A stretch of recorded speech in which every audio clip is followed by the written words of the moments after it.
ভাত নিয়ে আসছেন, একটা তো আপনার, ধরেন। চলেন আমরা এখন খাওয়া শুরু করি। ক্ষুধা লাগছে না? মেলা ক্ষুধা লাগছে। মেলা ক্ষুধা লাগছে। আচ্ছা তাইলে আপনাকে একটু দেই।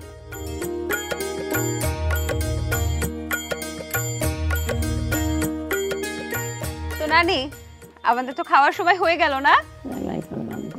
দর্শক, আবার হাতে চলে আসলো খইরা কাটার চচ্চড়ি, মাছের চচ্চড়ি এবং গুড়া মাছ দিয়ে। এটা কিন্তু অসাধারণ একটা খুব সুন্দর ফ্লেভার আসছে। আমি খেয়ে তারপরে রিভিউ জানাচ্ছি। তার আগে নানি, খাওয়া কি শুরু করব? আপনি অনুমতি দিলে শুরু করব।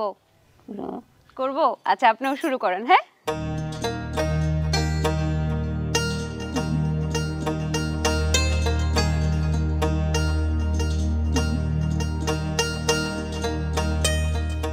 দর্শক, একটা বিষয় হচ্ছে, এখনকার যারা বাচ্চা কাচ্চা বা ছেলেমেয়েরা অনেকে কিন্তু ছোট মাছ পছন্দ করে না।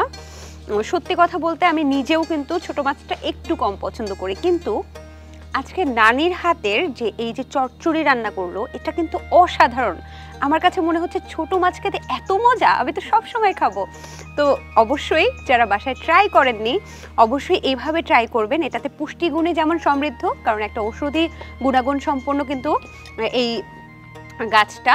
সো এটা পুষ্টিগুণে যেমন সমৃদ্ধ, এবং ছোট মাছ তো আছেই, ভিটামিন এ এবং নানান খনিজ পদার্থের কিন্তু চাহিদা মেটাবে। সো এই রান্নাটা অবশ্যই আপনি ট্রাই করে জানাবেন আমাদেরকে যে কেমন হয়েছে। তো নানি, একটু খাইয়া দেখেন কি মজা হয়েছে। আমি খাওয়াই দিই? আমি খেয়েছি। না, একটু খাওয়াই দিই।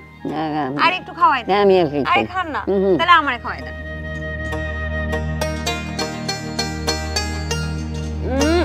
রানীর হাতে রান্না, নানের হাতে খাওয়াটা আরো বেশি মজা, তাই না? নানি, খাওয়া শেষ, তা আমারও তো যাওয়ার সময় হয়ে গেল। আমি তাহলে যাই? কি কষ্ট লাগতেছে? তাহলে একটু হাসেন দেখি। কষ্ট না তোকে। হাসেন। আর হাসেন না গুনা। দাঁত কই?